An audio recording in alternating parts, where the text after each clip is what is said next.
This audio presentation of The Healing Truth You Want to Know by Vivian May Williams is brought to you by audioenlightenment.com. Copyright 2015. All rights reserved. Chapter 1. The Nature of Your True Self. In Revelations 10:7 we read, "The mystery of God should be finished." God and His manifestation is no longer any mystery. His nature, which is the nature of your real self, is capable of proof when you know how to think rightly. To gain an understanding that will enable you to solve your daily problems, you have to examine the teachings of Jesus Christ. The principle that He taught 2,000 years ago is as available today as it was then and can be demonstrated. Nothing in this relative world has stood the test of time as the words have. He said, "Ye shall know the truth, and the truth shall make you free." This means that we are to know that right here and now are we spiritual beings, inheritors of the kingdom, and this knowledge or understanding will set us free from all false beliefs or materiality.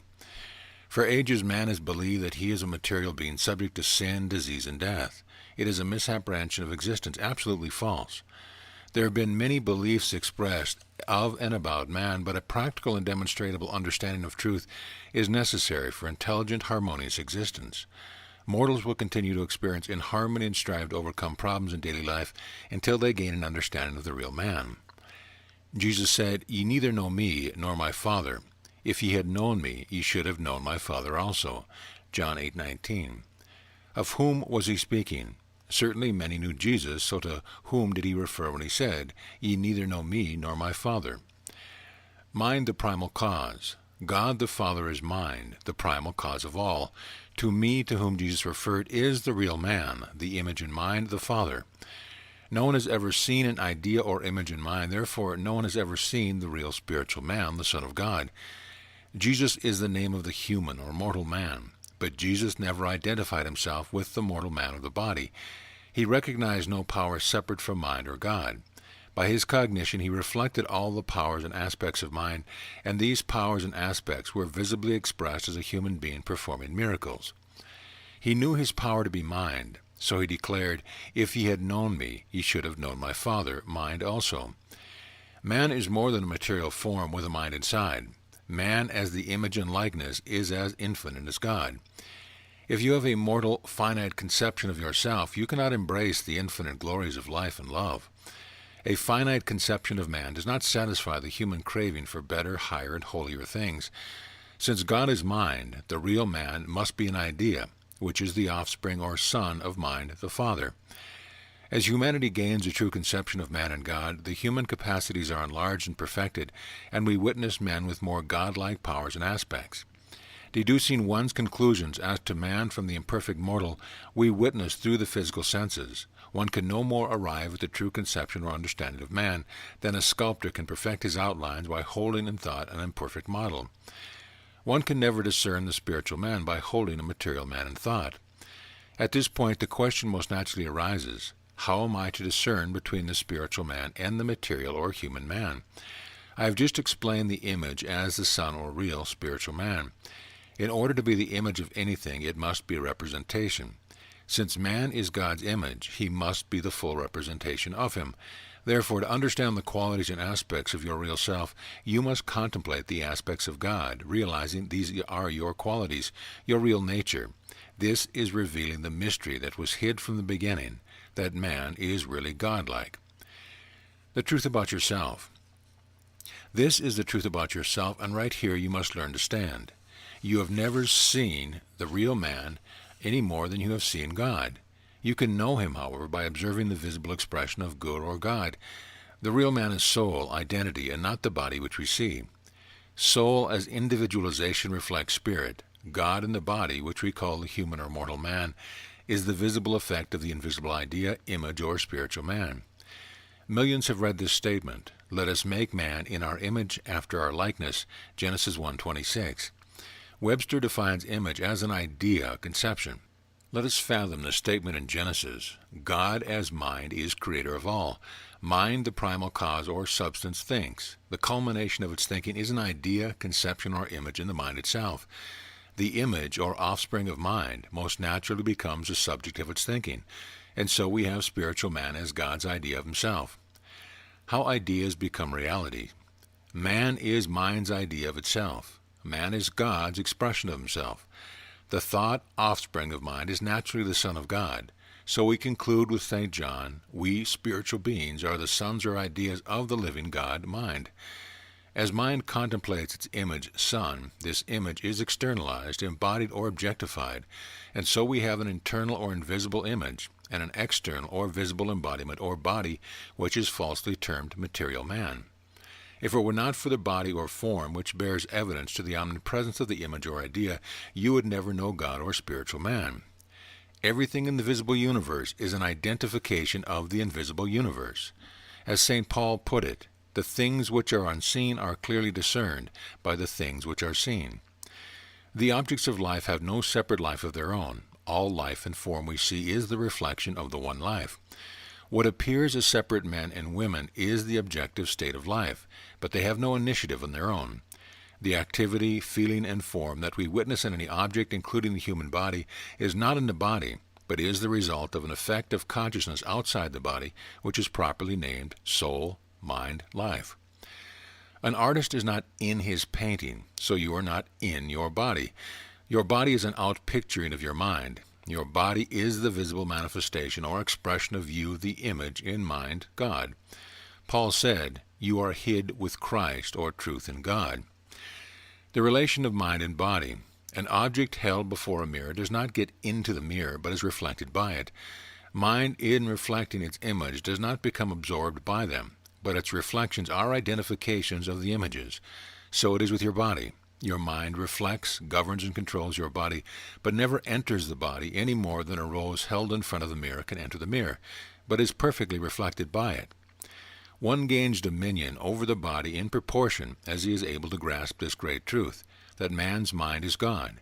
Therefore, his mind, God, is free at all times to master the body in all externalizations. Believing mind is in the body makes one a slave to body and circumstance. Realizing life, mind, is not in the body is the truth that sets you free. As one realizes his mind is God, he has dominion over the earth. The greater appreciation he gains of his mind, the greater will be his objectification. Instead of continually attempting to improve himself, he will understand he is now the perfect image in mind. Holding this conception in mind, most naturally it must be reflected, and the result will be a happy, harmonious man or manifestation. This understanding of the real man does away with all physical struggling we have all indulged in during our past studies. To sum up the whole, this body, which we have called the material man, is the objectification or expression of soul, and soul is the identity of spirit. One great metaphysician truly said, God unexpressed would be a non-entity. So our bodies are the identification of soul, spirit, God. There is no material man. In speaking of the material man, Jesus said, you are a liar from the beginning. A liar is one who speaks falsely. The material man is a false conception of the real spiritual man. St. Paul said, ye are gods, and the scripture cannot be broken. Begin today to rid yourself of material conceptions by identifying yourself with spirit and not with the body. Your body will picture whatever you believe yourself to be.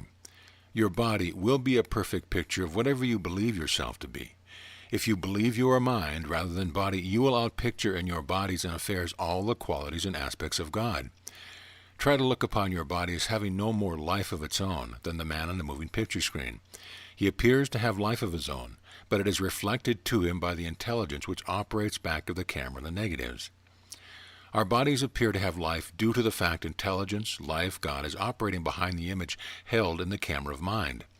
As intelligence reflects its light or understanding upon this image, film or negative, these images or reflections are seen as men and women with the mental powers and capacities of God. Now you can readily see why Jesus said, he had no life but the life of the Father, no power but the power of God. I of my own self can do nothing. The understanding of this unity of God and man is the Christ consciousness, or the truth that makes you free. Chapter 2. How to fulfill the object of your life. Buddha said, ignorance of truth is the cause of all misery. Come to me and I will teach you the truth, and the truth will dispel your sorrows. The truth that we are to learn is that the kingdom of heaven is here at hand, that everything we ever hope to have or to accomplish is finished. Right here the student questions, if this is true, why do I not see it in manifestation? The answer is quite simple, because you are not making the proper conditions in consciousness through which the infinite mind can express itself in terms of what we call material things. For centuries, electricity existed without man's consciousness of it, but when it became a realization, man made the proper conditions through which it might be differentiated in terms of light, heat, and power. The part man plays in creation. In order to clear up any misapprehension regarding the part man plays in creation, we will consider briefly the object of life. Just trying to destroy in harmony that we might experience peace does not deliver one, but insight does free you because it looks upon and beyond conditions into realities. To gain an object of life in the material world, we have to consider the object of life in the spiritual world called heaven. Heaven is God's consciousness. We will now consider the object of the spiritual man's existence in the world of reality called heaven. God unexpressed would be a non-entity, so God in self-contemplation, for there was no manifest thing to contemplate, reflected, or objectified his own ideas or images. This creation or manifestation is termed man. As electricity would be unknown without its manifestation, so God would be unknown without man. The two coexist as mind and idea. God thinks, knows, loves, enjoys, and does all things by means of man. Thou hast created all things, and for thy pleasure they are and we were created. Revelations 4:11.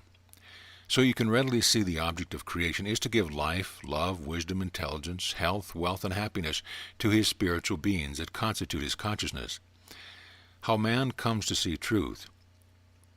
As man contemplates the object of creation in this light, he is making the proper condition in consciousness, and then mind is seen to work by means of man. From this viewpoint, life takes on a new aspect, and you no longer struggle for a living. You will know life is. Until electricity was made manifest, we might say it was without form and void. It had no means of expression. Man discovered this great essence of power and furnished various appliances. Then the electricity began to exist as light, heat, and power.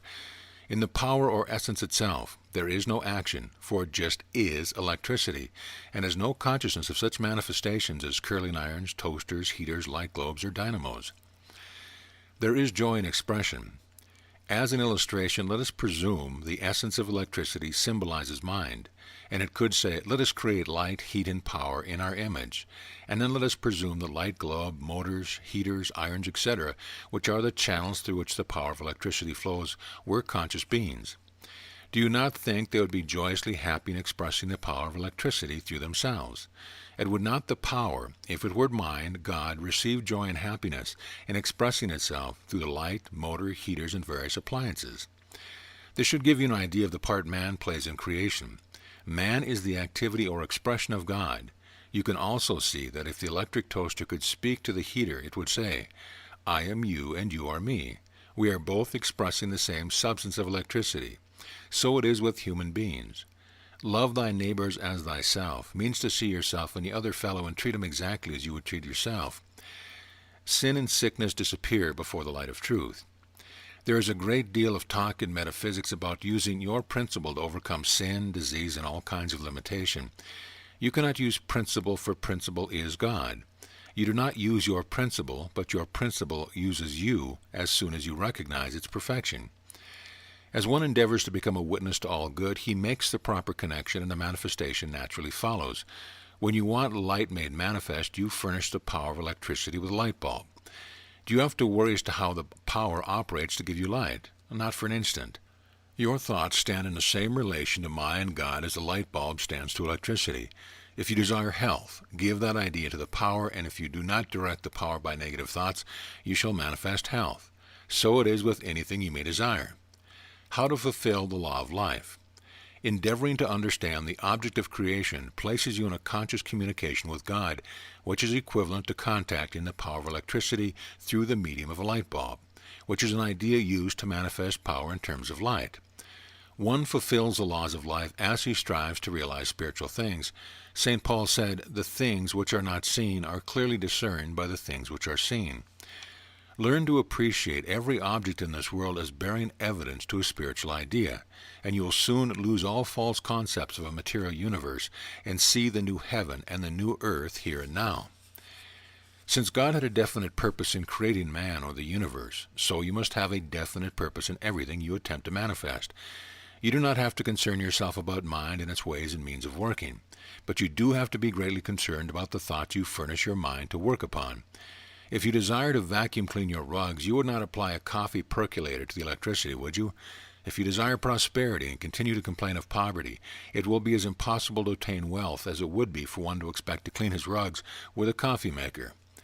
Mind is impressionable, plastic. Its nature is to give. In giving it naturally receives. Ye ask and receive not, because ye ask amiss.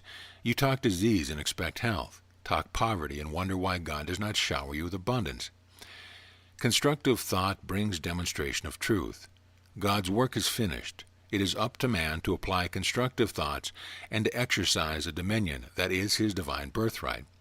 Let us take for granted that the kingdom of heaven is finished and complete, that every good and perfect gift already exists, although unseen, as Apostle James said.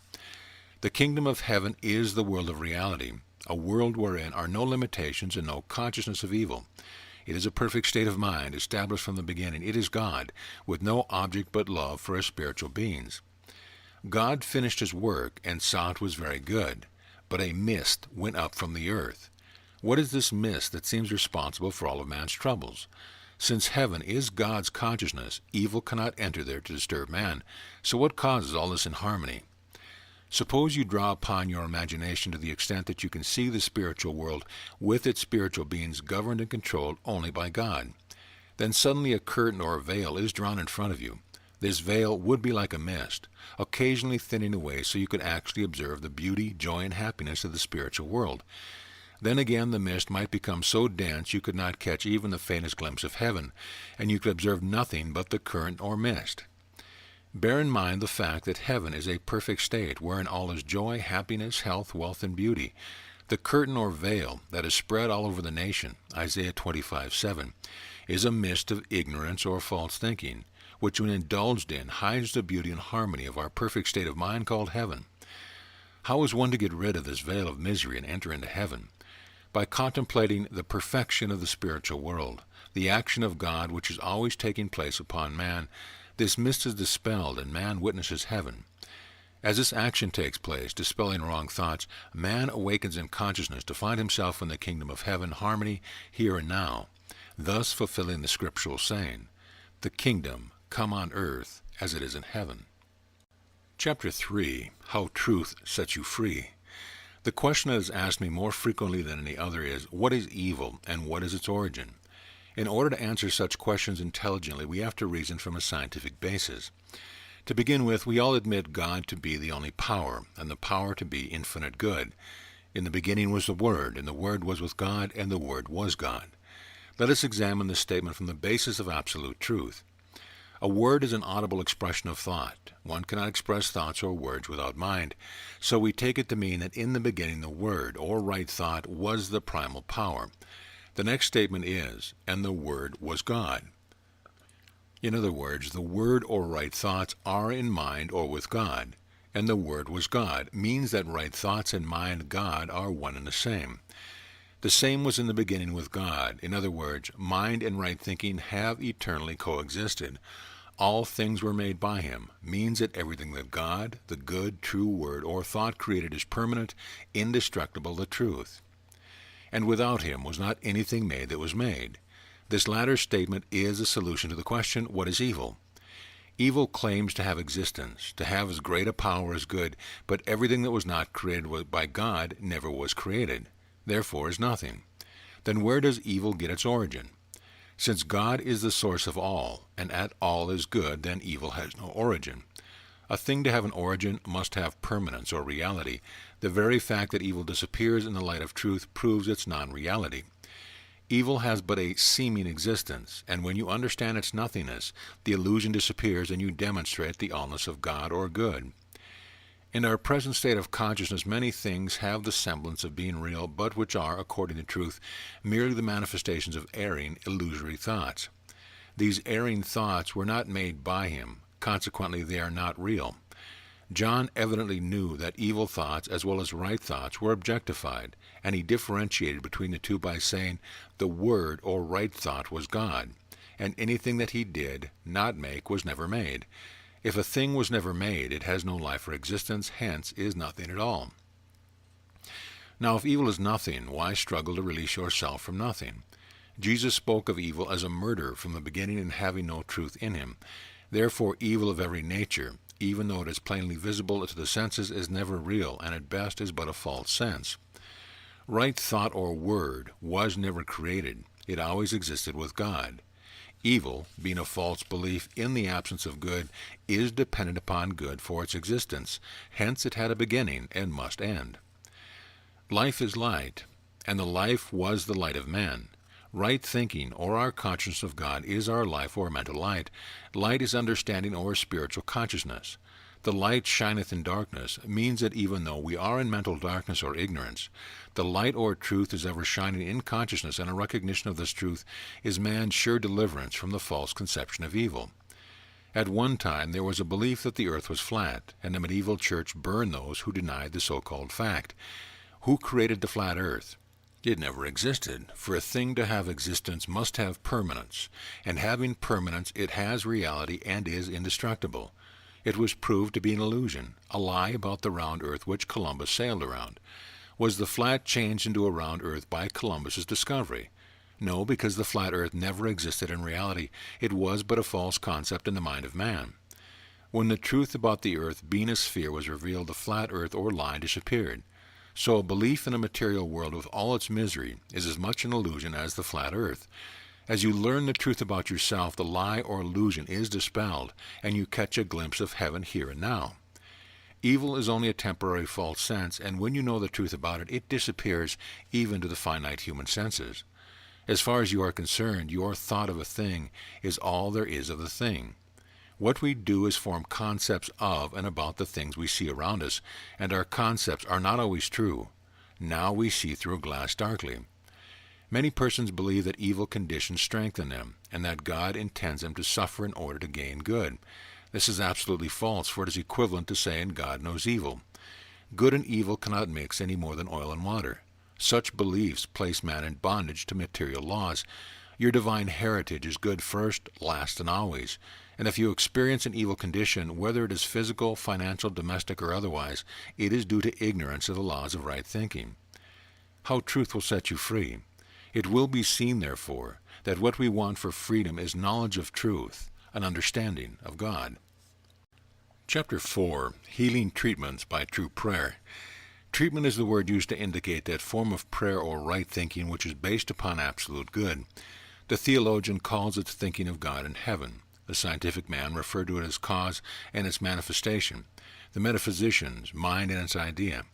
The word treatment signifies the line of demarcation between prayer based upon a scientific principle and supplicatory prayers offered to a distant potentate who may or may not hear or even answer the pleading supplicant. Treatment is pure prayer, conscious communion with God.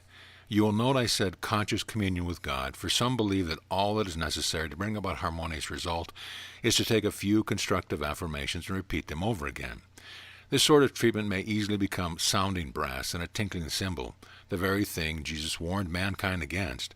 It is a conscious realization based upon scientific facts about God and man that brings about your demonstration. Jesus Christ gave his healing instructions in a very few words. He said, "Ye shall know the truth, and the truth shall make you free." There is no responsibility whatever placed upon anyone except to know the truth. God does the work. An almost instantaneous healing of quinsy sore throat. Many years ago I had proof of the simplicity of treatment and realized once for all exactly what the Master meant when he said, "Ye shall know the truth, and the truth shall make you free." I was walking through a field and came upon a strange man at work. I spoke to him, and during our conversation he told me he was suffering from quinsy, and that his physician told him he could not expect no more relief for 5 days. Instantly he said quinsy, that statement of Jesus rang in my ears, and along with it came a glorious realization of the fact of the perfection of this man in God's image, instead of seeing him as a material man to be healed of quinsy. I wasted no time thinking how to heal him by long prayers, but obeyed the inner voice that seemed to say, "All you need do is to turn to God and know the perfection of this man, and the truth Christ will set him free." All the while he talked to me, I was silently reversing false thoughts by contemplating the spiritual man in all his glory. Then I turned and went on my way. In about an hour I passed again, and he asked me what I had done to him when I first met him. I had to force myself to even recall the incident, for it was completely erased from my consciousness. Suddenly I recalled the statement he made about the suffering, and I told him I knew the truth for him. My words seemed to convey no meaning to him, so I went in to explain how utterly impossible it is for an image to be unlike the original, and told him since God did not have any quinsy, he, being God's image, could not have it. This is the absolute truth. He went on to tell me that 10 minutes after our first conversation, he discovered his throat was perfectly healed. Healing is only a change in consciousness. I did not change quinsy into health, and neither did God create new health for him. God's creation is finished, and his spiritual man is eternally healthy. I became conscious of the spiritual man's harmony, the truth, and the truth being Christ, this man was set free by means of the Christ. Paul said, I do all things through the Christ. You may wonder how my consciousness could affect the other fellow. There is but one subconscious mind. If I drive false thoughts out of my consciousness with the intention of helping another, the one to whom I direct my thoughts will get the help, for the other fellow is my concept. This is casting the beam out of thy own eye, so thou canst see clearly to cast the mote out of thy brother's eye. Our duty is to reverse every thought that is unlike God, and to do it without any consideration of personal compensation. When you find yourself thinking of health, it is a sign health is established for you. You would never desire a thing if something did not tell you it was somewhere present for you. Thoughts are like signposts, pointing the way to either heaven or hell, for we make our own comparative heaven and hell by the way we think. Your thoughts are like a weather vane. When the weather vane points to the south, it does not cause the south wind to blow, but it is a sign that the south wind is blowing. When you find yourself treating for health, it is a sign that action of your perfect health, hid with Christ and God, is causing your thoughts to turn to it in recognition. Your thoughts, like the weather vane, point to the source of activity. The basis of all healing treatment. There are numerous methods of healing, and results are obtained through the practice of each. The reason for this being that mind, consciousness, is the basis of all treatment. As a man thinketh, so is he. The woman who believed she would be healed if she touched the hem of Christ's garment functioned her belief. Jesus said to her, Thy faith has made thee whole. He did not say he healed her. Denials and affirmations are very effective in treatment provided you realize the truth back of the statements rather than laying stress upon mere words.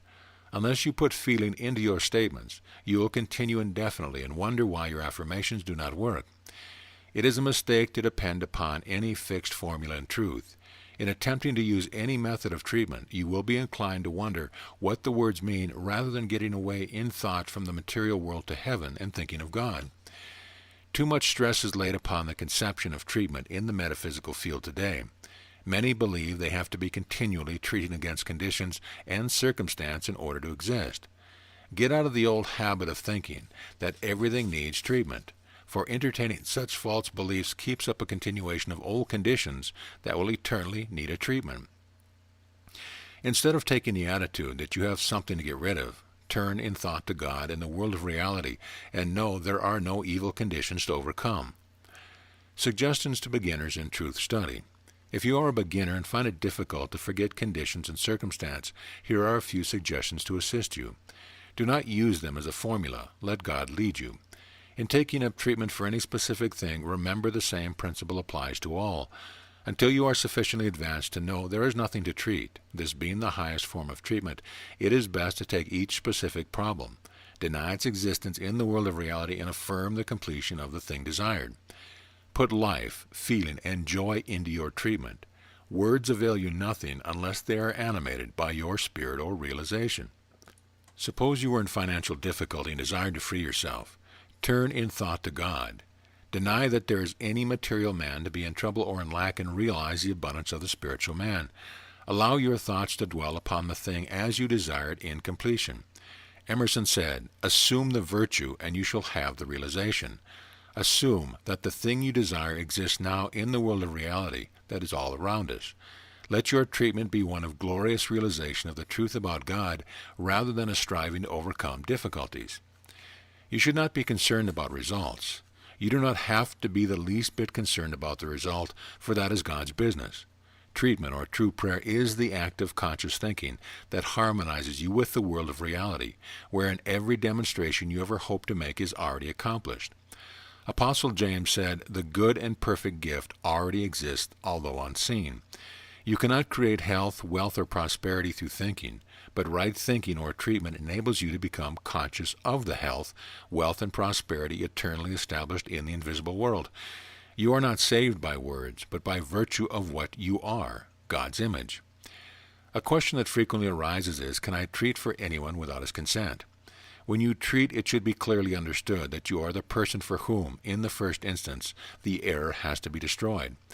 When the false belief in the disease or trouble that appears is thoroughly destroyed in your own consciousness, and the truth is realized of the perfection of man as God's image, then it is that the patient is freed.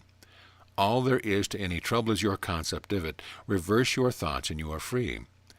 How am I to handle evil conditions? Since evil is darkness, ignorance, illusion, nothingness, there is no way to destroy. Nothing except by knowing its nothingness. The student usually admits evil is something and then sets to work to destroy something which he declares is nothing, thus carrying on a war in his own consciousness. Jesus said, "I come not to destroy, but to fulfill." Denials tear down, they attempt to destroy. Insight is fulfillment, for it looks through evil conditions into reality. When one looks through to reality, he does not attempt to destroy the evil he admits is present, but he denies that it has any reality of its own, any permanent existence, since God or good fills all space. Evil is present only as an illusion in human consciousness, just as a shadow creates the illusion that the sun is not shining. If it were not for the false sense that mortals entertain, instruction would not be necessary. The false sense needs to be educated. As one loses the false sense of limitation, the perfection which always was established becomes visible to the senses. The illusion of evil. This illusion of evil can well be illustrated by the sleeping dream.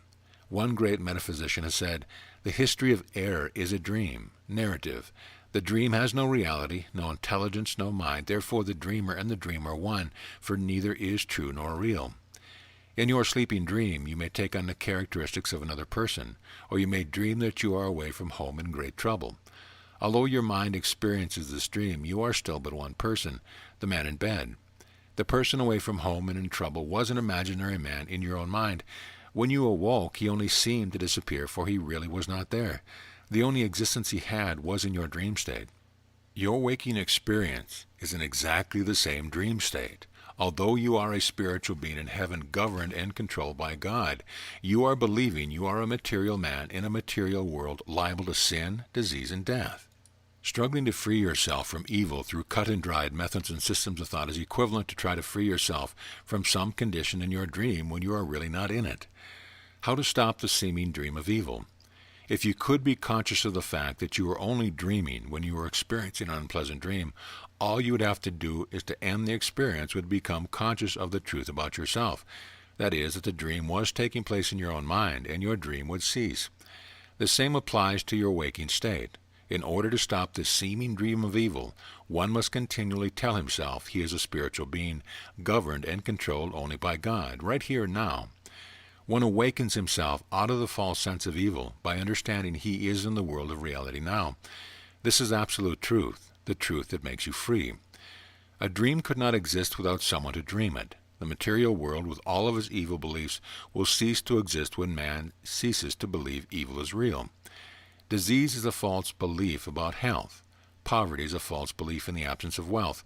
Destroy the beliefs and you experience the omnipresence of health and wealth. Darkness is not real. It is but the absence of light. When the light enters the room, the darkness does not leave. You do not have to destroy evil. The illusion disappears when you realize the truth about God and man. Before they call, I will answer. Before you call for health, wealth, and success, you are answered, for the finished kingdom is at hand. In the midst of the greatest problem is your answer. God's omnipresence, understanding, perception, and vision are man's only redemption. Chapter 5. How to create through the power of imagination. He is a rich man who can avail himself of all men's faculties. Emerson. There is one faculty of man that has been sadly neglected, and which can be traced back to a fundamental principle and found to be the greatest faculty he possesses. In fact, it is the creator of the universe. Man's recognition of this great faculty within reach of his own conscious thinking gives him dominion over the earth. It is the realization of this great truth that links man up with the divine.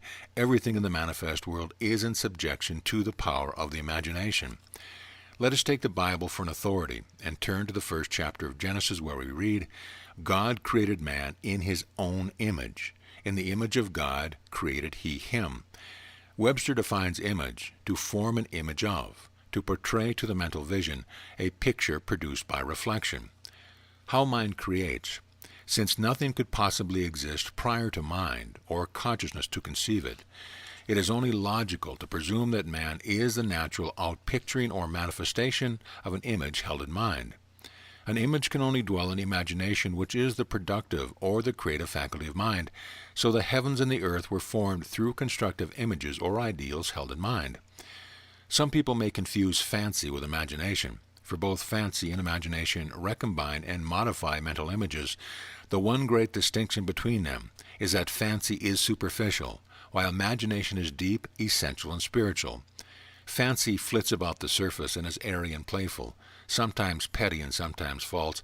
Imagination goes to the heart of things and is deep, earnest, serious, and seeks always and everywhere for the truth. The imagination of man is the window or door, which, when thrown open by the knowledge of scientific thinking, lets a divine life stream into his life. It is the imagination that enables man to transcend relative thinking and to release himself from the bondage of old conditions and to put on the new. Through the imagination, man is brought into a condition of consciousness which is called inspiration, and this state of mind enables him to conceive new ideas. Inspiration links man with his creator, mind, and brings into existence our poets, composers, prophets, seers, mystics, and all great inventors. This process of creating thinking is used unconsciously by many, for it is the natural birthright of man. The man who is fortunate enough to realize its great power sufficiently to use it consciously is the man who can transform his life and affairs at will. The great mistake that almost everyone makes in working out his problems is that he depends upon a power separate and apart from himself. The nature of mind is to function or to objectify every image, idea, or thought impressed upon it. If you regard the power as separate from yourself, that will be your idea, and your mind will oblige you by expressing exactly the idea you give it, and you will be eternally looking to some unseen power or force to deliver you, rather than depending upon your own intelligence, which is always available to assist you. Mind is like a mirror, a perfect reflector. It works deductively and needs no assistance whatsoever in working out an idea once it is given a perfect image or blueprint. How your mind mirror works. Liken your mind unto a mirror. Your thoughts are the images or objects you place before it. If you hold thoughts of disease before your mental mirror, your reflection will be one of disease. Suppose you do not like the reflection and want to rid yourself of it. Would you quarrel with the mirror for reflecting it? Would you still hold the disease thoughts before it and then decide to deny and affirm until the condition disappeared? Or would you remove the objects or images before the mirror? As long as any thought is held in mind, it will continue to be objectified according to your mental conviction of it. It was the use of imagination that enables Jesus Christ to look into reality and see life in the place of death, to see abundance instead of lack, to break down the seeming laws of materiality. Where did our radios, airplanes, wireless, and all other inventions originate but in the great creative power of man, his imagination? No one has ever seen an idea, but everything in this world bears evidence to an idea in mind. Success is founded upon the individual's imagining power. Anyone who has achieved unusual success has done so through this great unseen quality of mind, rather than depending upon that which is already made manifest. The source and center of man's creative power that lifts him above the level of brute creation, that gives him power to transcend all relativity, is his power of imagination. You must have a definite purpose in mind, a complete idea of the thing desired. Since mind is the basis of your being, you do not have to instruct it as how you think the demonstration should come about, but your duty is to give it as perfect an image or idea as you desire made manifest. When you have done this, the next great step toward fulfillment is to create the feeling you would experience if you were in actual possession of your idea. Can you imagine an artist being a success if he did not put feeling into his images? St. John said, "Love is the fulfilling of the law."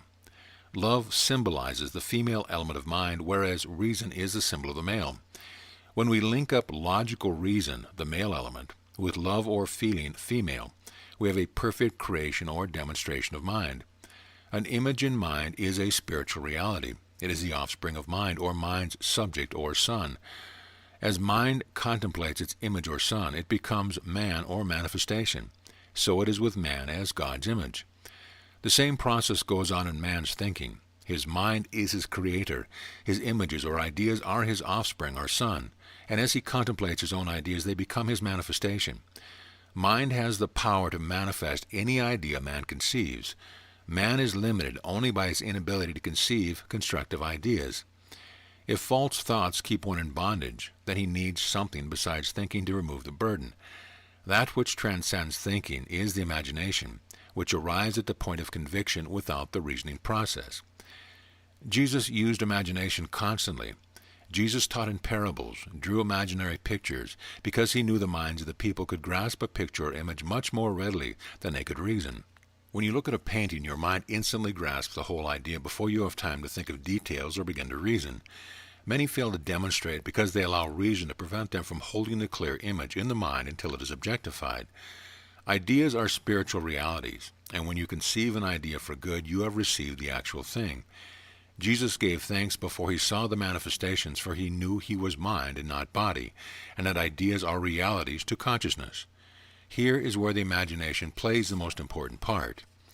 When you are witnessing an imperfect manifestation and desire to change it, you cannot do it while it is evident to the senses. That which enables you to transcend the 5 physical senses is the imagination. The imaging power in healing. Every practitioner who ever healed a disease did it through the power of a perfect image held in the imagination. If I tell you to turn in thought to God in heaven and realize the spiritual man as being healthy, wealthy, and prosperous, do you not use your imagination? You must, for eye has never seen God, heaven, nor the spiritual man. Some argue that it is wrong to image. Could an artist paint a picture without holding an image in mind? Can you think of a single thing without associating form with it? Form it is an idea in mind, and without it we could have no objects. When thou prayest, desire is power.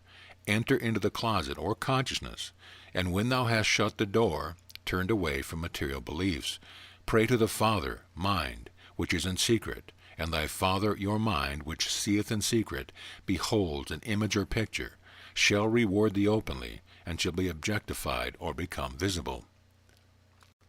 Chapter 6. Truth Demonstrations. We hear a great deal about the word demonstration, but few seem to realize its full meaning. Webster defines demonstration to prove so conclusively your side of the question that the other side looks ridiculous. To make a demonstration, you prove the truth of life so conclusively to yourself or your patient that any opinion to the contrary would seem ridiculous. Several years ago, I was a friend who was suffering from a bunion. Not knowing how to reverse his own thoughts, he continually reminded me and the whole household of the discomfort he was experiencing from his bunion. I made no reply for several moments, for I was trying to clear my own thoughts about his condition, and I could not do this until I was able to transcend his negative statements. Finally, I realized the truth, and the next time he complained, I said, "I am tired of hearing you tell lies about yourself." This startled him, just what I intended, for he believed he was telling the truth when he said he had a bunion. Then I asked him if he believed he was created in God's image, and he replied in the affirmative. I said, "If you are God's image, you are exactly like him. He has to have a bunion before you can get one, and that is an utter impossibility." The healing was instantaneous, and he has never had to return to the problem. This demonstration was made by proving the truth about God so conclusively that the opposite seemed ridiculous. It certainly is ridiculous to think of God manifesting bunions. To change your body, change your thought. The practitioner does not change the bodily condition of his patient. He changes the patient's thought from erring belief to truth. Then the patient's mind objectifies the changed thoughts upon his body or in his circumstance. The one essential truth is that there is nothing for us to do but to make the proper thought conditions through which mind can reveal the kingdom here and now. God's creation is finished. This creation is being revealed through the mind of man. As life continues to unfold, express, or objectify itself, we see this objective state in tangible form. Working out your problems from this finished basis makes demonstrating a certainty rather than a game of chance. A demonstration is a revelation of the consciousness of that which already is in heaven. Be single-minded and you will be healthy. You must be careful not to be double-minded. That is, saying one thing when you mean another, or thinking the truth one moment and the opposite the next, thus neutralizing your thoughts. St. James said, "A double-minded man is unstable in all his ways. Let not that man think that he shall receive anything of the Lord." Your mind fulfills your prayers or desires, and is the Lord spoken of by St. James. If the thoughts held in your mind are fluctuating between disease and health, poverty and wealth, your mind cannot teach a solid conviction, and therefore there can be no expression or demonstration until a conclusion is reached and held in mind. Cease asking for things, and begin to take that which God has created and given you. God freely offers every desirable thing. In order to receive, you must mentally accept it. Believe that you have it. Mentally claim health, happiness, and success. If you are ill, you continually claim you are ill. Thereby you accept or claim it, and diseased thoughts continue to manifest diseased body. Reverse the process, and you will manifest health. Fulfillment precedes a demand. Desire is an indication that the thing desired is awaiting your acceptance. I had a very marked proof of this one year when I was preparing for a trip to Alaska, and taking stock to see what articles I needed for my journey, I became conscious of a desire for face powder and perfume. Knowing that to contemplate desire would be to admit a lack of these articles, I reversed my thought in this manner. There is no desire in heaven. Spiritual man is instantly in possession of everything he needs. I am not body, I am mind. Perfume and powder are infinite ideas, tangible and real to spiritual consciousness. When my mind becomes conscious of perfume and powder, I have received the very thing. I thank thee, Father, for my perfume and powder. I went on packing my trunk through satisfied I had received. In less than 15 minutes a friend came to bid me goodbye. She brought me face powder and perfume as a gift for my journey. Jesus said, "Whatsoever things ye desire, believe you have received them." Why many fail to demonstrate? Most people fail to demonstrate because they believe they are body rather than mind. Believe you are mental, spiritual beings, and you will soon realize that your ideas are your reality. The things or ideas which are unseen are eternal. I mentally claimed my perfume and powder, and they were made manifest through a channel deducted by mind. You must not outline how God will reveal His creation to you. That's His business. You know what you want, accept it in its fullness and completeness. Know how you would feel in possession of the thing desired, and leave it to Him. Chapter 7. Healing Disease and Mental Diagnosis. Wisdom is the principal thing. Therefore get wisdom, and with all thy getting get understanding. Solomon, Proverbs 4:7. We all have problems to meet, and there are times when a case is slow in responding to treatment. This is the time to use wisdom and uncover the seeming cause that is manifest in the apparent condition upon the body or in your affairs. Knowing that everything in the visible world is the objective state of a belief held in mind, it is quite evident that by close observation of the visible manifestation, it is quite easy to determine the thoughts you have to deal with. St. Paul said, "The things which are not seen are clearly discerned by the things which are seen." The mentality always has an objective side, so your body and affairs may be termed the objective state of your mentality, which is called you. Mentality and the body coexist as cause and effect. Every creation or idea of spirit has its symbol in some material belief. For every object in this universe, there is the existence of a spiritual reality in mind. In healing, it is often beneficial to know the spiritual realities of the body. Space will not permit me to give you a list of them, but they are to be found in Life Understood or Treatments by F.L. Rawson. Mental resistance leads to indigestion. Once we know what idea each bodily organ expresses, it is easy to read from symptoms expressed by certain organs just what beliefs the patient is holding in mind. To remove the effect, you must first destroy the false beliefs in the mentality by knowing the truth. This is not always necessary for an advanced worker, but is of great help to a student who is not able to heal by a realization of the nothingness of evil and the allness of God. For example, I had a man come to me who was suffering from indigestion. Everything he ate set up fermentation. I knew the stomach symbolized intelligence and mind. He was a person who would not accept an idea without reasoning, arguing, and 9 times out of 10 refused to accept any idea without actual demonstration. Food symbolizes God's ideas that nourish man. That which went on in his mentality was outpictured in the stomach, which in turn symbolizes intelligence. Instead of acting like any intelligent person should act, by accepting the ideas that were presented to him, digesting, assimilating, and passing them on, he always set up an argument against them. As soon as he began to give food to his stomach, it also refused to accept, digest, assimilate, or pass it on. I did not treat indigestion. I pointed out the error in his reasoning, and he was healed. Arthritis, the results of cramped thoughts. A woman came to me suffering from arthritis. When I saw her cramped up body, I knew that she was entertaining cramped up thoughts, so I asked her what she was resenting. She was surprised that I could thus seemingly read her thoughts. I discovered her sister had died and left her money to someone else, and she could not let go of her resentment. When I told her what was causing arthritis, she was disappointed and informed me that she could never forgive her sister. I could do nothing for her as long as she nursed resentment. I knew a lady who was drowned in a shipwreck. The mental shock her sister received upon hearing of the tragedy caused heart trouble, high blood pressure, and a nervous breakdown. The case came to me for treatment. I knew her bodily suffering was the effect of a material picture of a shipwreck held in her mind. I denied that mind, God, could ever be shocked. I knew her heart symbolized love and love in God. Therefore, love could never be affected by the mental shock. I realized the ship was a perfect idea in mind, and no ideas are lost. Her sister's life is God, and therefore never died. Working in this way for unity of thought, the false picture was destroyed, and she was healed in 5 days. Hatred creates liver trouble. Thoughts of hatred cause excessive bile and upset the liver. Patience is the remedy for liver trouble. The liver separates bile from the blood, as patience separates you from thoughts and hatred. If you are not impatient, you will never have a feeling of hatred. Anger causes you to reason wrongly, and uncontrolled reason brings on indigestion. Hurry, worry, trying to cram 2 days into one, violates nature's laws, for nature is always calm. This habit will cause neuritis. Hurry and worry bring on fear, and fear causes inflammation. Neuritis is inflammation of the nerves. The remedy is to cultivate peace and poise. Criticism and poverty. Criticism will block your supply. Criticism is seen lack, not only in people, but in everything you criticize. Your supply is a rich consciousness. Criticism indicates that you are seeing the opposite, and if you continue this practice, you will manifest lack in your own affairs.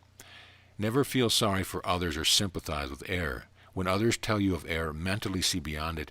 Reverse your thoughts as they speak, and you will not only heal them, but protect yourself. Sometimes the disease is brought on by the patient's fear of it. As Job said, "The thing which I greatly feared has come upon me."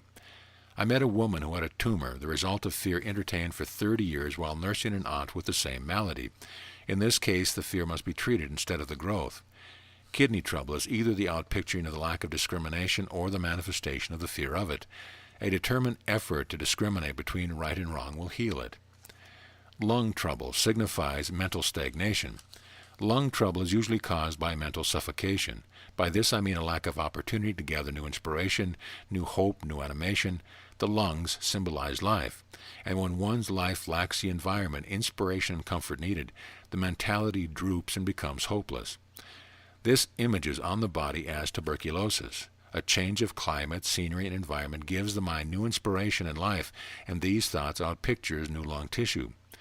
Constipation is caused by stubborn thoughts. Stubbornness denotes an inability to give way in mind. The bowels symbolize channels in consciousness. If these thought channels are blocked by stubbornness, the bowels will manifest the same condition. Learn to give freely, and you will be healed. People who always feel cold fail to express love. Cultivate an interest in life, and you will have perfect circulation of blood. Blood symbolizes joy. If you lack joy, stir up new ambitions. Eyes healed through faith in the power of sight. A woman asked me to treat for her eyes so that she could put off glasses she had worn for many years.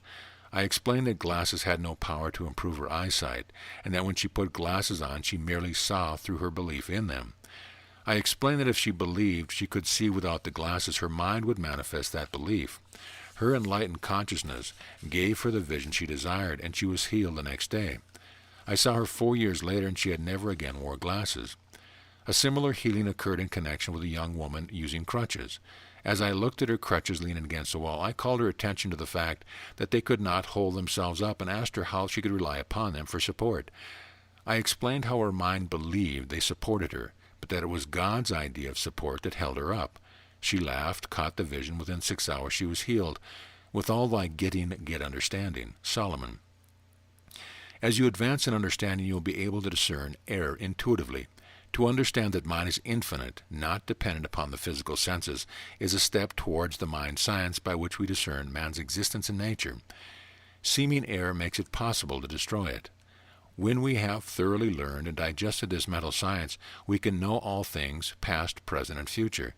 The mind reading is not clairvoyance. It is the illumination of the soul sense, which comes to the human mind when the latter yields to the divine mind God. One metaphysician wrote, "You will reach the perfect science of healing when you are able to read the human mind after this manner and discern the error you would destroy." Jesus journeyed with his students and knew their thoughts, read them scientifically. In like manner he discerned disease and healed the sick. He rebuked the lack of his power when he said, "O ye hypocrites, ye can discern the face of the sky, but can ye not discern the signs of the time?" Chapter 8. How to Realize Prosperity. This lesson is written for the purpose of helping the student to demonstrate supply. First of all, what do you call your supply? If you consider yourself a material man, you are then dependent upon material money and the things of this world for your substance, and the world belief is that they are hard to get, that you cannot be clothed, fed, or cared for without money. Yet Jesus said, "Consider the lilies of the field, how they grow, they toil not, neither do they spin. And yet I say unto you, that Solomon in all his glory was not arrayed like one of these." Solomon was the richest man of his days, and yet his advice to mankind was to gain understanding. In the book of Proverbs we read these words, "Happy is the man that findeth wisdom, and the man that getteth understanding. For the merchandise of it is better than the merchandise of silver, and the gain thereof than fine gold. She is more precious than rubies, and all the things thou canst desire, and are not to be compared unto her." The true source of wealth. Solomon was leaning upon the substance of the unseen ideas in mind, which are eternal, whereas the objects we behold with the 5 physical senses are but symbols and are perishable. In this day of scientific understanding, we know that man is not material, so we will assume the spiritual man and reason from that basis. God, substance, life, mind, consciousness are all synonymous terms for the one supreme being. Understanding can give us more than gold or silver, for understanding is spiritual consciousness, which is substance, whereas gold and silver are but symbols or objects bearing evidence to the omnipresence of substance. Depending upon anything in manifestation is a dependence upon manifestation instead of God or substance. Jesus performed miracles through understanding his own mind. This understanding endowed him with the Christ consciousness, which is the power of God. He never went outside of himself for any assistance. His understanding was the substance of things hoped for. He did not have to accumulate and store up for the future, for this understanding of the nature of his own mind was an instantaneous source of supply. There is no distance between the idea of a thing you desire and the mind that supplies it, for the idea is in mind. This is what Jesus meant when he said, "Whatsoever things ye desire, believe you have received them." God has nothing to give you but ideas, and these ideas are your sustenance and support, for you are a spiritual mental being. Therefore, nothing can nourish you but God's ideas. Since you are mind and not body, the consciousness of an idea is equivalent to receiving the thing itself. For all God's ideas are things in reality. The average person lives in the outer world instead of the inner kingdom, which is within his own consciousness. By so doing, the objects of sense seem to be realities, and he is dependent upon them for so long that he is afraid to release them in thought for fear he will lose them. Yet Jesus said, "Whosoever will lose his life for my sake shall find it." When you lose your life for his sake, you have simply lost the false sense of a material man, and have gained an understanding of your real self as the spiritual man, the Christ consciousness of God. Finding this understanding of your true self is finding your life hid with Christ in true consciousness with God. To demonstrate money. In order to demonstrate money, you must see it as a manifestation, but not as reality. You cannot separate money as an idea from the mind, God, but you must learn that it is the idea that sustains and supports. Once you see this clearly, you will appreciate Solomon's advice to get understanding. In heaven, the world of reality, there are no solid objects such as money, houses, lands, etc. These objects are all in the world of creation. They are called creation because they have a beginning and an end. It is perfectly right that we have all these things we desire, and we possess them just as soon as we realize that the things in this world are but dream pictures, and that their existence is dependent upon the ideas of joy, happiness, and satisfaction that these symbols stand for in the world of reality. As soon as you see that an object in this world is but a shadow of a spiritual image or idea in mind, you will depend upon your desires for supply rather than the thing of this world. And when your mind furnishes you with ideas, do not sit down and wait for God to carry them out, but act upon your ideas. Thus your ideas in mind become your supply. You must act to demonstrate. The world is full of people waiting upon God and wondering why they did not demonstrate. Man is God's activity, and the more active you are, the more you represent your true self. Insight or understanding is the only means of deliverance. Until one gains the true viewpoint of the material world, he will continue to lack and will spend his days trying to demonstrate. Once you perceive the allness of a spiritual creation and the nothingness of the material creation, your supply will come as naturally as the lilies, without anxious thought. The only true creation is spiritual consciousness. Things do not come out of it, they are eternally within it. By understanding this, our ideas seem to be objectified or flashed before us as objects, just as moving pictures are flashed on the screen. But they really never leave the projecting room. This material creation is like a mirror, a vast, infinite nothing. A mirror is really nothing, yet out of the mirror anything can spring. Any object placed before the mirror will be seen as a reflection. Suppose I held a gold coin up in front of a mirror. The coin would instantly be reflected back to me. The coin doesn't get into the mirror. It is merely seen as a reflection. The coin held before the mirror represents the idea held in spiritual consciousness.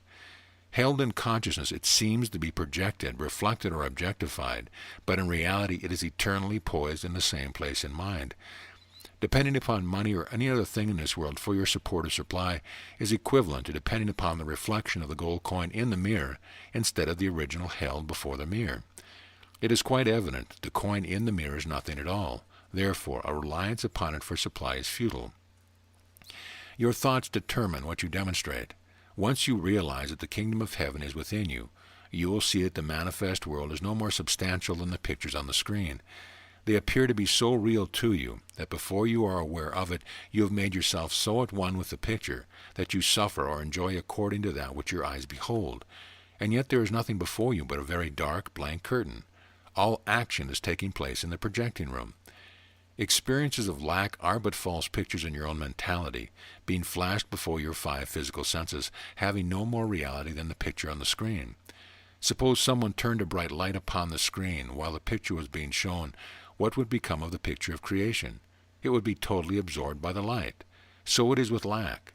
By turning on the full light of understanding that now you are a spiritual being in possession of all the wealth of the kingdom, the false belief of lack is totally absorbed by the light of spiritual understanding being projected by the camera of divine mind, and the false picture vanishes into its native nothingness. Wealth is an established fact, and you can have as much as you can realize.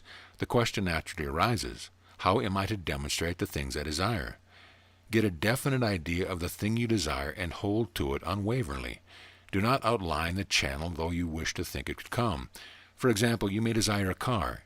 If you believe that your possession of a car depends upon money, your car will be limited to that one channel of supply. And if the money is not forthcoming, you do not demonstrate the car. But if you arouse the spiritual consciousness of joy, satisfaction, and appreciation that naturally accompanies the fulfillment of your desire for a car, you will soon possess it. Many believe if they can demonstrate things, their happiness will follow. But happiness is not the result of possessing things. Things are the result of happiness within your consciousness. Jesus distinctly said, "Seek ye first the kingdom, and all things shall be added." Chapter 9. How to see yourself in truth. There is one thing you must clearly understand if you desire to heal disease or any discordant condition, that is, truth is all there is. Therefore evil is nothing. Since evil is nothing, you do not have to struggle to be free, but you must understand that in truth you are eternally free. This understanding of the truth dispels the illusion of the senses, and you witness health in place of disease, wealth in place of poverty, harmony in place of discord. This transformation is commonly called a healing. The human mind is always creating pictures or images in the same manner as you create men, women, and experience in your sleeping dream. These pictures are thoughts, for you really think in pictures. The life, love, wisdom, beauty, joy, health, and happiness that you see in this world is reality, heaven, and can never be lost or destroyed. But sin, sickness, poverty, jealousy, crime, etc. are the false pictures that have no more life or permanence than the cinema pictures and can be caused to disappear as readily. Your thoughts are flashed like a picture film. Thoughts flash before your consciousness identically the same as the picture film is flashed before the light. The light gives life and animation to the pictures and projects them upon the screen. Your mind or consciousness stands in the same relationship to your thoughts as the light stands to the negative or film. If you will not allow false thoughts to be held before the light of your own mind, it will be impossible for false conditions to become visible to you. It is impossible to show a moving picture unless the screen is in total darkness. It is just as impossible to project pictures of evil into your affairs unless your mind is in total darkness, that is, ignorant of the truth. Suppose you were witnessing a very sad scene in a picture, and you did not desire to be affected by it. A realization of the fact that there was nothing before your eyes but a blank screen, and that all action was illusion, would instantly release you from any unpleasantness. Thus, the truth would make you free. Now suppose you are witnessing or experiencing disease, poverty, domestic difficulties, or business worries in your life, and desire to be free. You would release yourself in the same manner. You cannot heal disease by turning away from it. You cannot heal disease or any inharmonious condition by simply turning your back on it, or by declaring it is not there. It is an understanding of why it is impossible for God's man to experience anything but good that breaks the yoke of bondage and sets you free. To realize that the seeming evil conditions are illusions or pictures projected by false mentality, have no relationship to you, is to experience absolute freedom. You do not have to remove the picture from the screen to be free from it. You only have to know that it is not there in reality. Through the explanation of the illusory nature of evil, it is quite evident that the only power evil has is to destroy itself. Turning the lie of error back upon itself is error's self-destruction. As it is impossible to project a photoplay upon a brightly illumined screen, so it is just as impossible to manifest or project evil upon your screen of life when your consciousness is illumined by the light of truth. An important point in demonstrating. One important point to be considered in demonstrating is this. You must not be concerned about demonstrating things, but always bear in mind that your sole purpose is to demonstrate the principle of your being.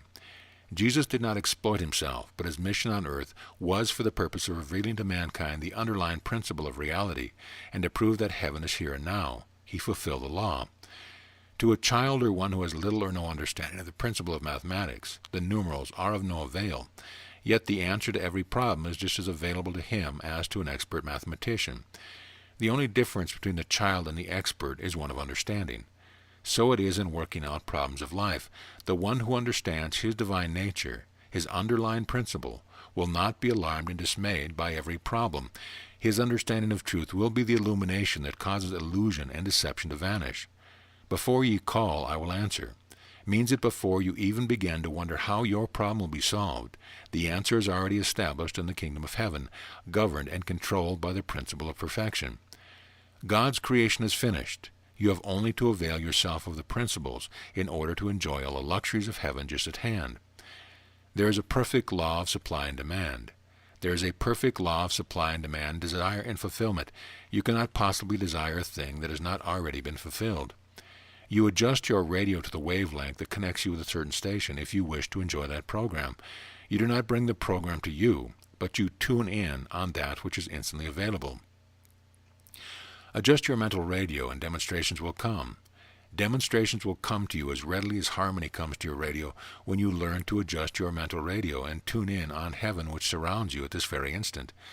God, the only cause and creator of all good, is broadcasting from the station of heaven on an infinite wavelength of love. Turn the dials of your mental radio away from the static of materiality and listen in on harmony. Be aware of this very instant that perfect health, prosperity, success, abundance, perfect adjustments are eternally present, existing like the wavelength right where you are. Tune out discord, listen in on harmony, be receptive, accept the kingdom as an established fact, the only true broadcasting station, nothing to be changed, nothing to be destroyed, nothing to be healed, just something to understand. This is the message of absolute truth, the kingdom of heaven at hand. Chapter 10, The Basis of Healing. The principal thing in treatment is to take your thought off your patient, his troubles in the material world, and to actively, consciously think of God in heaven. The greater your knowledge of the world of reality, the easier it is to heal, for this tends to greater mental activity and a better elimination of material thoughts. When you treat, you should not take the attitude that you are trying to bring about a demonstration, for this implies a belief in some evil to be overcome. Let your treatment be an attitude of loyalty to God. You treat because it is right for you to bear witness to the truth. Thinking of God in heaven prevents evil thoughts from entering your mind, for you cannot think of good and evil at the same time. St. Paul said, "Henceforth know no man after the flesh," 2 Corinthians 5:16. In other words, we are not to recognize our fellow man as a material being subject to sin, disease, and death, but we are to behold him as a spiritual being reflecting all the power and aspects of God.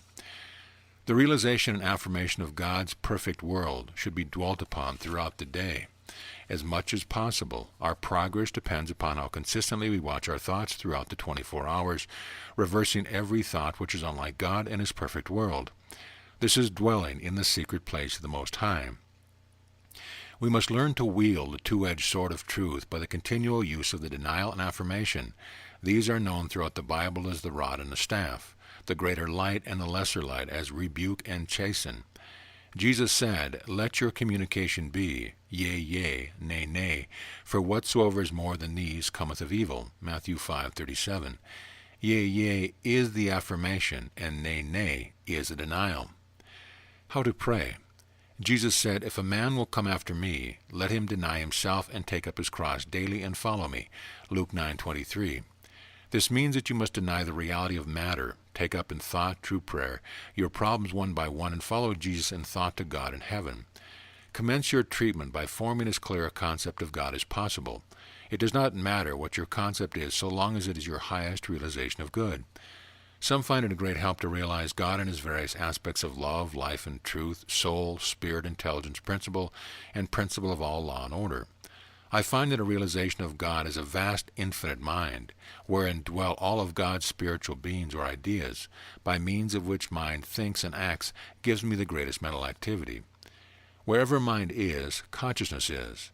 That consciousness is the Christ, or man specifically, that is, all the spiritual beings in heaven. Paul called this consciousness Christ, the power of God, and the wisdom of God. 1 Corinthians 1:24. While you are thinking of God and His perfect world, deny the existence in heaven of the particular trouble you wish to overcome. Use one denial, but let it be clear and decisive. Follow the denial immediately with as many affirmations as possible, dwelling upon the exact opposites of the evil that you have denied. For instance, if you were treating against anger, turn in thought to God in heaven and realize there is no anger in heaven. All is infinite love. Man is God's consciousness, therefore He reflects love and is loving towards all. Then dwell upon love as long as possible.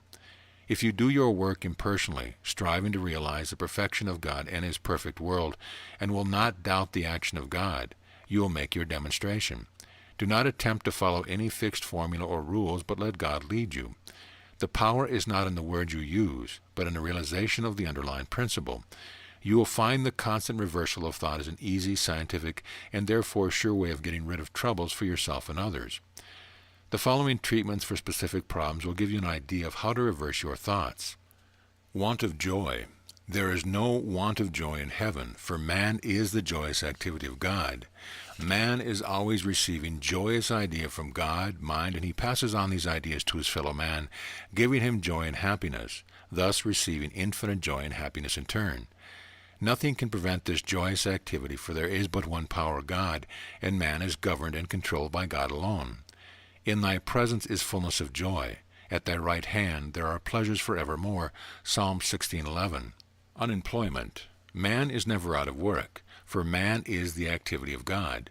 Man is the consciousness of God, and mind is eternally unfolding infinite ideas which radiate out in consciousness, giving man infinite activity. Man rejoices in receiving God's ideas and expressing them, always reflecting love. Man is never idle, for when man works, God works, for when God works by means of man.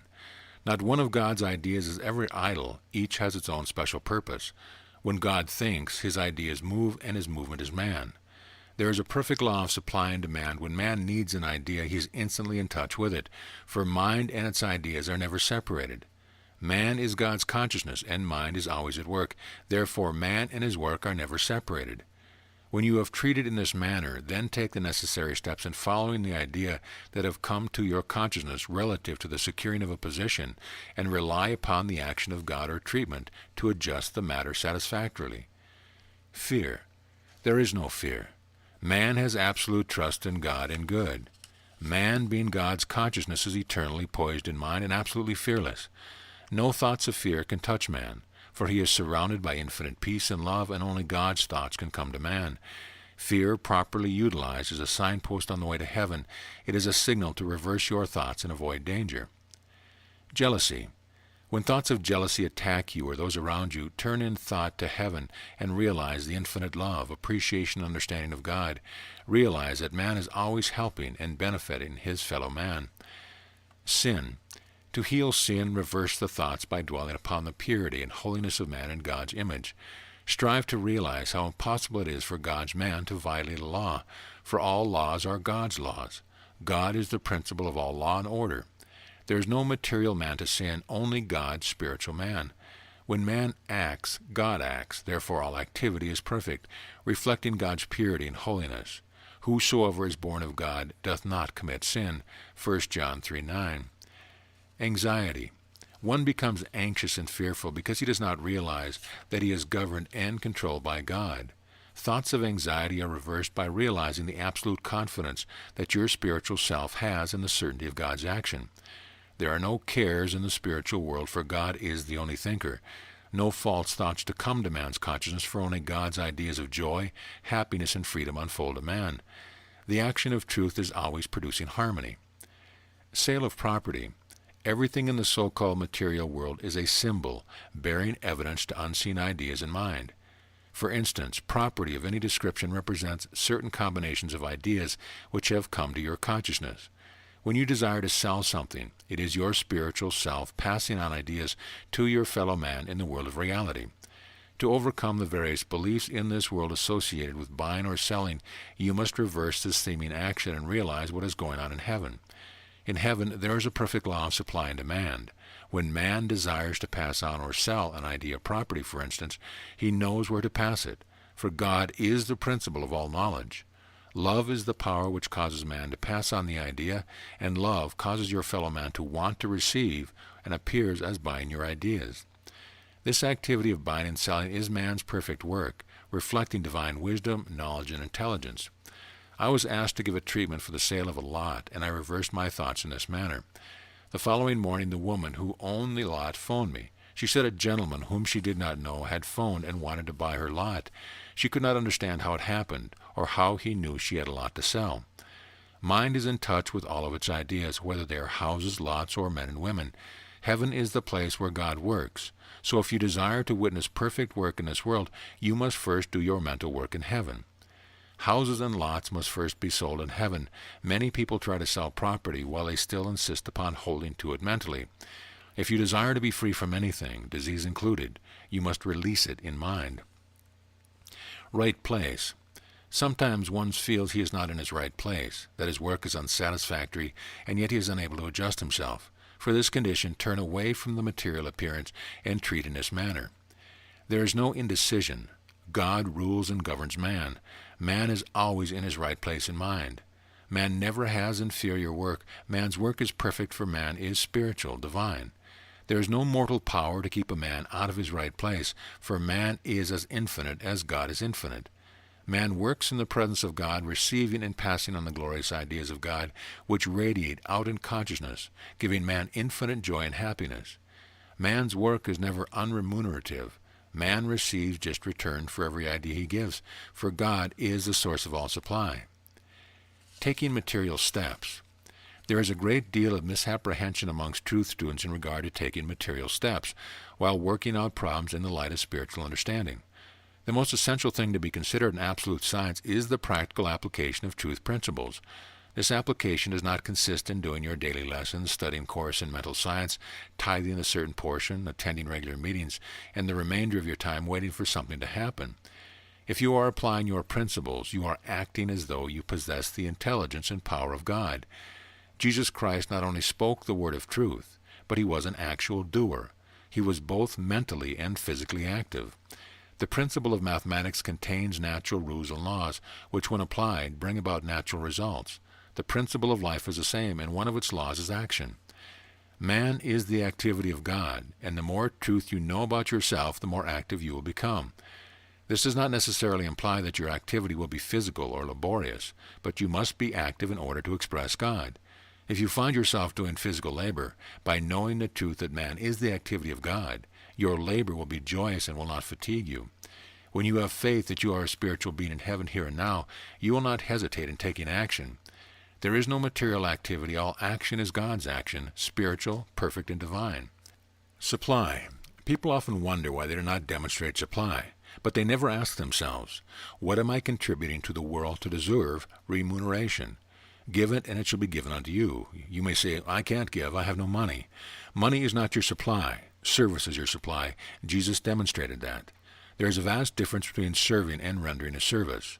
You may labor very hard serving someone, but true service consists in a benefit or advantage conferred upon an individual or the world in general.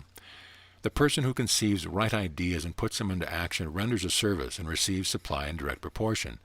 Man's true supply is a wealth of ideas. Therefore, when you are treating for supply, you are actually endeavoring to become conscious of the infinite ideas available to mind at this instant. Henry Ford demonstrated abundant supply by getting the idea of putting an inexpensive car in the market. This idea has rendered service to humanity in general and has given infinite joy and happiness. In turn, Mr. Ford has received compensation for his activity in terms of what we call money. End of chapter. End of book. This audio presentation of The Healing Truth You Want to Know by Vivian May Williams has been brought to you by audioenlightenment.com. Copyright 2015. All rights reserved.